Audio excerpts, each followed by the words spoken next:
Morning day student बेटा, आज के इस लेक्चर में हम लोग बात कर रहे हैं class 12th CBSE English medium biology के चैप्टर नंबर 5 के हम लोग ऑलमोस्ट समापन के करीब है, ख़त्म कर रहे हैं उसको। ठीक है ना। टॉपिक है आप लोगों का म्यूटेशन। कौन सा टॉपिक है बेटा? म्यूटेशन की बात करें तो म्यूटेशन इज अ फिनोमेना, एक ऐसा प्रोसेस है which result in alteration. Alteration का मतलब होता है change of DNA sequences and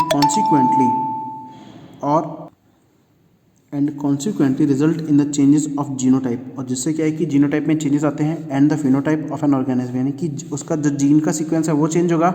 और जब जीन का सीक्वेंस चेंज होगा तो उससे क्या है कि उसके जो बाहर के कैरेक्टर्स हैं वो भी चेंज हो जाएंगे, यानी कि जो आउटर व्यू कैरेक्टर्स हैं वो भी चेंज हो जाएंगे। इन एडिशन टू रिकॉम्बिनेशन के साथ रिकॉम्बिनेशन के अलावा mutation is another phenomena. Mutation जो है एक दूसरा प्रोसेस है that lead to the variation the DNA. भाई इसके अलावा क्या है कि दूसरे जो म्यूटेशन में दूसरे प्रोसेस हैं क्या है that lead to the variation in the DNA, जो कि डीएनए में वेरिएशन को दर्शाते हैं, डीएनए में चेंजेस को दर्शाते हैं। As you will learn in the chapter number 6, जैसा कि आप लोग चैप्टर नंबर 6 में देखोगे, ठीक है ना, या पढ़ोगे, one DNA helix runs continuously from the one end to the each chromatid. ठीक है ना भाई, एक क्रोमेटेड के अंदर पूरी की पूरी एक लंबी डीएनए की चेन जो है वो चलती रहती है। हेलिक्स का मतलब होता है चेन, ठीक है ना, इन हाईली सुपरकॉइल्ड फॉर्म। हाईली सुपरकॉइल्ड मतलब कुंडलित अवस्था में, ठीक है ना। देयरफॉर लॉस का मतलब है डिलीशन, खत्म हो जाना। और गेन होता है एडिशन, इंजर्शन और डुप्लीकेशन, कॉपी बन जाना of a segment of DNA. भाई डीएनए की सेगमेंट जो है उसमें कॉपी बन गया। Result in alteration of the chromosome, और जिसके कारण जो है क्रोमोजोम में क्या होता है बेटा? अल्ट्रेशन या चेंजेस आते हैं। Since genes are not known to be located on the chromosome, genes जो वो क्रोमोजोम के ऊपर लोकेटेड रहते हैं। अच्छा, जिस जगह पर लोकेटेड रहते हैं क्रोमोजोम के ऊपर उसे आप लोग क्या बोलते हो? लोकाई। ठीक है, जीन जो क्रोमोजोम में लोकेटेड है उस प्लेस को आप लोग क्या बोलते हो? Loci. Alteration in chromosome result in the abnormalities और एब्रिएशंस। भाई जब क्रोमोजोम में चेंज आएंगे तो एब्नॉर्मलिटीज और एब्रिएशंस आएंगे। The chromosomal aberrations are commonly observed in the cancer cell. भाई इस तरीके के जो चेंजेस हैं कॉमनली हम लोग कैंसर सेल में देख सकते हैं। इन एडिशन टू अबाउ, इसके अलावा mutation also arise due to change in the single base pair of DNA. इसके अलावा क्या है बेटा? जो म्यूटेशन है वो भी शुरुआत हो जाती है single base pair of DNA के। This is known as the point mutation, जिसे आप लोग क्या बोलते हो बेटा? पॉइंट म्यूटेशन भी बोलते हो। ठीक है भाई, जीन के सिंगल बेस पेयर में चेंज हो गया तो उसे आप लोग क्या बोलते हो? पॉइंट म्यूटेशन बोलते हो। एक classic example of such mutation है सिकल सेल एनीमिया। इसका जो पेटेंट एग्जांपल है वो सिकल सेल एनीमिया है, अभी आगे आएगा बीमारी। Okay, deletion and इंजर्शन of base pair. भाई डिलीशन होता है खत्म होना और इंजर्शन होता है जुड़ना। Base pair cause the frame shifting mutation, इसे आप लोग फ्रेम शिफ्टिंग म्यूटेशन बोलते हो, यानी कि उसके फ्रेम में चेंज हो जाता है। The mechanism of mutation is beyond the scope of, मतलब इसका जो स्कोप है, इसका जो डिस्कशन है वो बहुत हाई है एट दिस लेवल। ठीक है ना। However there are many chemical and physical factors. अच्छा, इस लेवल के ऊपर ठीक है हम लोगों को इतना ही पढ़ना है, लेकिन म्यूटेशन बेटा आगे पूरा सब्जेक्ट आता है। अब देखो भाई, बहुत सारे मैकेनिज्म है म्यूटेशन के और बहुत सारे फैक्टर है, चाहे केमिकल फैक्टर हो चाहे फिजिकल फैक्टर हो, दैट इंड्यूस अ म्यूटेशन, जो कि म्यूटेशन को इंड्यूस करते हैं। और ऐसे आप लोग क्या बोलते हो? म्यूटाजेंस बोलते हो। UV radiations can cause mutation, UV radiation जो है वो म्यूटेशन को कॉज करते हैं इन organism. It is a mutagen, और इसे आप लोग क्या बोलते हो? म्यूटाजन। अब आती है जेनेटिक डिसऑर्डर, यानी कि वो बीमारियां जो आनुवंशिक है, वो बीमारियां जो पीढ़ी दर पीढ़ी, जेनेटिक मतलब जो जनरेशन टू जनरेशन ट्रांसफर होती है। ठीक है, उसके लिए आप लोग एक टॉपिक पहले हम लोग पढ़ेंगे, पेडिग्री एनालिसिस। ठीक है। अच्छा, पेडिग्री एनालिसिस जो है वो बेसिकली मैं आप लोगों को बताऊं बात, हम लोग, मैं अभी नहीं पढ़ा रहा हूँ, पेडिग्री एनालिसिस हम लोग लास्ट में लेंगे। पहले जेनेटिक डिसऑर्डर की बात करते हैं। ठीक है, जेनेटिक डिसऑर्डर वो होती हैं वो जो बीमारियां आप लोगों के जनरेशन टू जनरेशन ट्रांसफर होती है। राइट। अब एक पीढ़ी से दूसरी पीढ़ी में जो बीमारियां ट्रांसफर हो रही है उसे आप लोग क्या बोलते हो? जेनेटिक डिसऑर्डर बोलते हो। और जेनेटिक डिसऑर्डर के अंदर काफ़ी तरह की बीमारियां आती हैं। बेसिकली उनकी दो कैटेगरी आती है। एक तो आती है मेंडेलियन डिसऑर्डर। कौन सी आती है?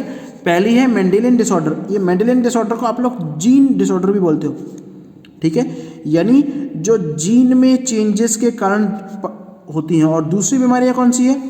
Chromosomal disorder. ठीक है, जो आप लोगों की ये रही क्रोमोसोमल डिसऑर्डर, ये रही। ठीक है ना, जो क्रोमोसोम में चेंजेस के कारण होती है, क्रोमोसोम में चेंजेस के कारण होती है। तो पहली बात करते हैं मेंडेलियन डिसऑर्डर की। ठीक है भाई, मेंडल ने बीमारियों को किनको? तो जेनेटिक डिसऑर्डर में be group into two categories, Mendelian disorder and chromosomal. भाई जेनेटिक बीमारियां हैं, इनको दो कैटेगरी में बांटा गया, कौन कौन सी, मेंडेलियन डिसऑर्डर और chromosomal disorder. The Mendelian disorder are mainly determined by the alteration, alteration होता है बेटा चेंज और mutation in the single gene, किसी भी सिंगल जीन में जो चेंज आता है, म्यूटेशन होता है, उसके उस पर जो बीमारियां होती है उसे आप लोग मेंडेलियन डिसऑर्डर बोलते हो। दीज डिसऑर्डर आर ट्रांसमिटेड, ये ट्रांसफर होती है, ट्रांसमिट होता है ट्रांसफर होना, टू द ऑफस्प्रिंग, बच्चों से, on the same lines as well as we have studied the principle of inheritance, यानी कि बच्चों में आती है उनके माता पिता से, जैसे आप लोगों के इनहेरिटेंस का पैटर्न होता है ना, सेम वैसे ही। The pattern of inheritance of such, अब इन बीमारियों का जो ट्रांसफर होने का पैटर्न है of such Mendelian disorder can be trace, ठीक है, in a family by the pedigree analysis. भाई किसी भी फैमिली में वो पेडिग्री एनालिसिस, तो पेडिग्री एनालिसिस क्या निकला, एक मेथड है जो बीमारियां पहचानने का तरीका होता है। क्लियर है, क्लियर है, कैसे होता है अब बताएंगे इसके बाद में वो, ठीक है। अब देखो पेडिग्री का मतलब पता है क्या है भाई, नॉर्मली एक सिंबल होता है, सिंबल में आप लोग पहचानते हो, मेल के लिए सिंबल ये वाला है, फीमेल के लिए राउंड, और जो अनस्पेसिफाइड स्पेसिफाइड सेक्स है उसके लिए जो इफेक्टेड हो गया, चाहे इफेक्टेड मेल है तो डार्क कर देंगे, अफेक्टेड फीमेल है तो इस तरीके का होगा डार्क, और अफेक्टेड अनस्पेसिफाइड है तो उसको मेटिंग, यानी कि मेल और फीमेल में मेटिंग, हस्बैंड वाइफ के बीच में मेटिंग हो रही है तो मेटिंग के लिए। अच्छा, अब रिलेटिव में होते तो कॉन्टेजियस मेटिंग को आप लोग इस तरीके से दिखाते हो, parents above and children below, भाई यहाँ पर ये पेरेंट्स हैं, ये इनके बच्चे, अगर ये माता पिता, ये पिता और माता है तो ये उनकी डॉटर और इनका सन, ठीक है, ओके। ये मेटिंग है जिसमें बेटा अफेक्टेड इंडिविजुअल हो गया, और 5 अनअफेक्टेड ऑफस्प्रिंग। अब पेडिग्री क्या है देखना, अभी मैंने बोला कि मेंडल की जो बीमारियां हैं उनको पेडिग्री एनालिसिस से हम लोग कंट्रोल करते हैं, तो पेडिग्री एनालिसिस अभी बता रहे हैं हम लोग क्या है, सुनना मेरी बात। The idea that disorder are inherited has been prevailing the human society since long. भाई हम लोगों को पता है कि इनहेरिटेड जो डिजीज है वो मानव सोसाइटी में बहुत लंबे समय से चलती हुई आ रही है। This was based on the heritability of certain characteristics features in family after the rediscovery of Mendel work, Mendel के वर्क की डिस्कवरी के बाद में the practice of analysis of inheritance, by inheritance के जो पैटर्न की एनालिसिस थी, trait of human in human beings begin, यानी ह्यूमन बींग में जो आप लोगों के कैरेक्टर्स थे उन कैरेक्टर्स को आइडेंटिफाई करने की जो टेक्निक थी वो बहुत ज़्यादा जनरेट हुई सिंस, तभी से इट इज़ एविडेंट, ये एक सबूत बनकर उभरी, that control crosses that can be performed in a P plant, भाई पी प्लांट के अंदर उन्होंने कंट्रोल क्रॉसेस करे, ठीक है, और सम अदर, भाई इन चीज़ों के, अब पी प्लांट वाला जो केस है बेटा, तो उन केस को उन लोगों ने क्या किया, आइडेंटिफाई करके उसके ऊपर, उसके बेस के ऊपर निकला it is are not possible in case of human being. लेकिन ह्यूमन बीइंग के केस में क्या है कि साइंटिस्टों ने माना कि ऐसा कुछ नहीं हो सकता, ठीक है। तो उसमें क्या होगा, तो उसमें देखो क्या होगा, इन case of human being the study of family history, यानी जो आपकी फैमिली की हिस्ट्री है, भाई हमारे दादा परदादा में कौन से जीन थे, उन केस की बात कर रहे हैं। About the inheritance of a particular trait, किसी भी कोई भी एक लक्षण है वो हम लोगों में कहाँ से आया, उसके आइडेंटिफाई करने के लिए प्रोवाइड एन अल्टरनेटिव, वो एक अल्टरनेटिव प्रोवाइड करता है, such N analysis of trait, इसलिए आप लोग ट्रेट का एनालिसिस करते हैं in several generations of a family is called pedigree analysis. भाई फैमिली के अलग अलग जनरेशन की तक बात कर रहे हो, इसे आप लोग क्या बोलते हो, पेडिग्री एनालिसिस बोलते हो। इन द पेडिग्री एनालिसिस की बात करें, the inheritance of a particular trait, भाई पर्टिकुलर ट्रेट का जो इनहेरिटेंस है इस represented on a family tree, वो किसी भी फैमिली ट्री को के द्वारा और उसकी जनरेशन के द्वारा दर्शाया जा सकता है। इन ह्यूमन जेनेटिक्स की बात करें तो ये बेटा इसका रोल है, पेडिग्री रोल ने ह्यूमन जेनेटिक्स में क्या रोल शो किया है, pedigree study provide a strong tool, ये एक बहुत बड़ा उपकरण बन के उभरी है, which utilize to trait the inheritance of a specific trait, यानी ये क्या कर रही है भाई, एक स्पेसिफिक ट्रेट का, स्पेसिफिक कैरेक्टर का यूटिलाइज करने के लिए काम में आ रही है। Abnormality of disease, some of the important standard symbols use in the pedigree, मैंने सिम्बल्स बता दिए कौन कौन से यूज में होते थे, ठीक है। You have studied in this chapter each and every feature of any organism is controlled by one. अच्छा आप लोगों ने पढ़ दिया है, हम लोग पढ़ चुके हैं बेटा, क्या पढ़ चुके हैं कि भाई हर एक फैक्टर जो है, हर एक कारक जो है, हर एक फीचर है वो कंट्रोल होता है बाय वन और अदर जीन, एक या एक से अधिक जीन के अंदर क्रोमोसोम जो लोकेटेड ऑन द डीएनए, जो कि डीएनए के अंदर होता है प्रेजेंट इन द क्रोमोसोम के अंदर प्रेजेंट है। DNA is a carrier of the genetic information, DNA जो है कैरियर है जेनेटिक इन्फॉर्मेशन का। It is hence transmitted from one generation to the other generation, और ये क्या है, ट्रांसमिट होता है एक पीढ़ी से दूसरी पीढ़ी में, ठीक है, without any change or alteration, किसी भी चेंज और अल्ट्रेशन के बिना। लेकिन अगर, यद्यपि, कंडीशन क्या कह रहा है, अगर कोई चेंज आ जाता है, the change or alteration do take place occasionally, occasionally तो अचानक कोई चेंज आता है, such an alteration or change in the genetic material is referred to as mutation, और ऐसे अल्ट्रेशन और चेंजेस को आप लोग क्या बोलते हो, म्यूटेशन बोलते हो। The number of disorder in human beings have been found to be associated with the inheritance or change in altered genes or chromosomes. ठीक है, आगे देखो क्या कर रहे हैं, अब मेंडेलियन डिसऑर्डर की बात कर रहे हैं, देखना। तो मोस्ट कॉमन, यहाँ तक हम लोगों ने पढ़ लिया था, most common and prevalent Mendelian disorders are, भाई मुख्य जो मोस्ट कॉमन और प्रीवेलेंट होता है मुख्य इंपॉर्टेंट जो मेंडेलियन डिसऑर्डर्स हैं वो हीमोफीलिया है, सिस्टिक फिब्रोसिस है, सिकल सेल एनीमिया है, कलर ब्लाइंडनेस है, फेनिलकीटोन्यूरिया, थैलेसीमिया है।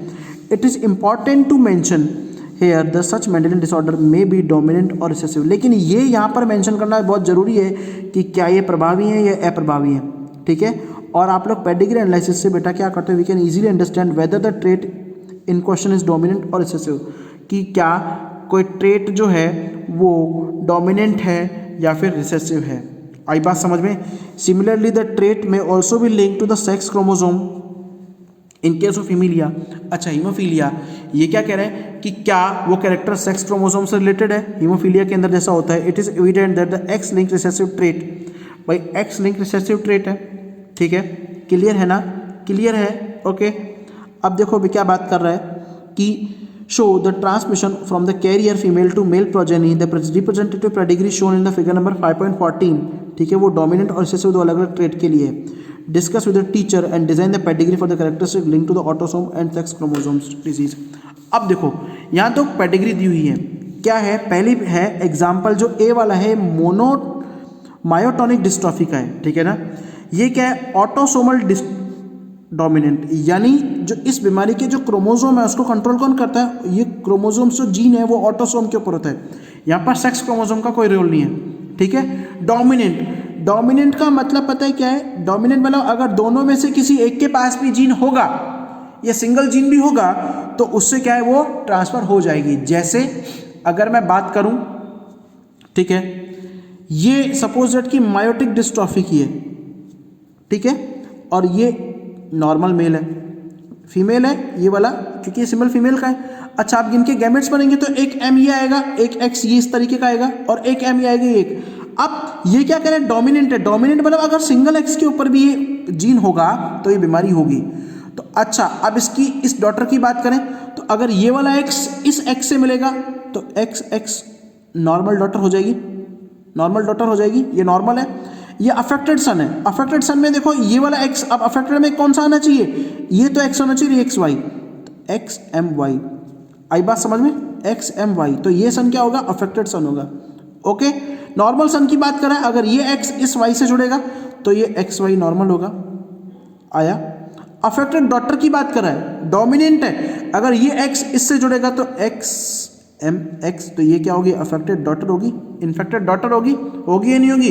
अब देखना, अभी इनकी पीढ़ियां बता रहे हैं, भाई बेटे ने शादी कर ली, बहू भी नॉर्मल है, एक्स नॉर्मल है, तो बच्चे क्या होंगे, नॉर्मल होंगे। भाई ये भी एक्स होगी, ये भी एक्स होगा, और ये भी एक्स वाई होगा यहाँ पर। लेकिन जो बेटी है, बेटी क्या है, इन्फेक्टेड है, एक के पास एम है।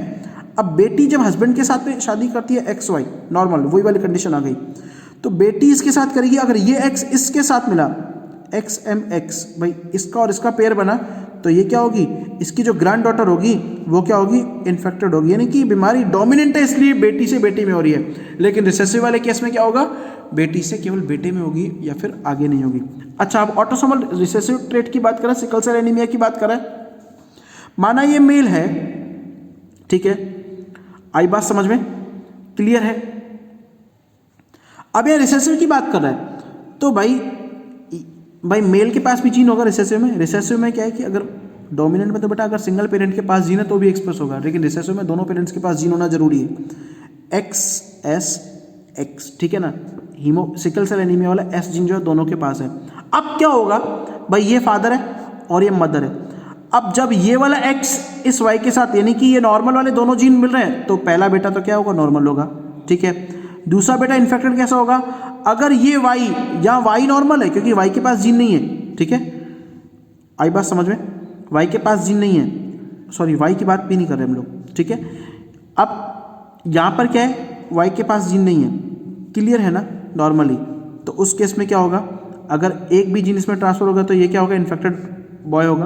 अब दूसरा, नॉर्मल बेटी ने फिर शादी की तो बेटी क्या एज ए कैरियर की तरह काम करेगी, यहाँ पर जीन है, फिर दोबारा उसके बेटे में हो जाएगा। और ये अगर दोनों के एक्स जीन मिल गए तो ये जीन क्या होगी, ये बेटी क्या होगी, इन्फेक्टेड डॉटर होगी। तो इस तरीके से ये क्या होता है, आप लोगों का ऑटोसोमल रिसेसिव ट्रेट का एग्जाम्पल है। अब पहली बीमारी आती है कलर ब्लाइंडनेस।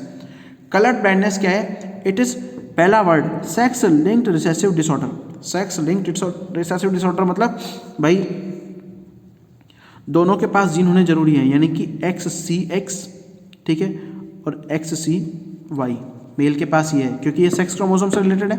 आई बात समझ में। अब यहाँ देखो गैमेट कैसे बनेंगे, XCX ये बनेगा और XC और Y बनेगा। अगर ये वाला XC बनता है तो डॉटर क्या होगी, डॉटर क्या होगी बेटा, इन्फेक्टेड डॉटर होगी। डॉटर क्या होगी, इन्फेक्टेड। और ये XC और इस XC और Y बनता है तो मेल भी क्या होगा, इन्फेक्टेड मेल होगा। लेकिन अगर ये X और ये दोनों मिलते हैं XCX तो ये डॉटर कैरियर होती है। ये क्या होती है, कैरियर होती है। और ये और X और ये Y बनते हैं तो ये क्या होगा, नॉर्मल मेल। अब देखना, due to defect of either red. अब कलर ब्लाइंडनेस में क्या होगा, जो पेशेंट होता है बेटा रेड और ग्रीन कलर में पता नहीं लगा पाता, ठीक है ना, उनमें डिस्क्रिमिनेट नहीं कर पाता, ठीक है। अब this effect is due to, ये इफेक्ट क्यों होता है, म्यूटेशन इन सर्टेन जीन्स। भाई काफ़ी ऐसे जीन होते हैं जिनमें म्यूटेशन होता है, present on the X chromosome, जो कि एक्स क्रोमोसोम के ऊपर प्रेजेंट है। It occur in about 8% of males, लगभग 8% मेल में है, और फीमेल कितनी है, 0.4% फीमेल में है। This is because the genes that lead to red green colour blindness are on the X chromosome. ये क्यों होता है, क्योंकि बेटा जो इनके जीन है वो एक्स क्रोमोसोम के ऊपर है, ना कि वाई में। अब सेक्स में क्रोमोसोम में दो टाइप के होते हैं, एक्स और वाई, ठीक है।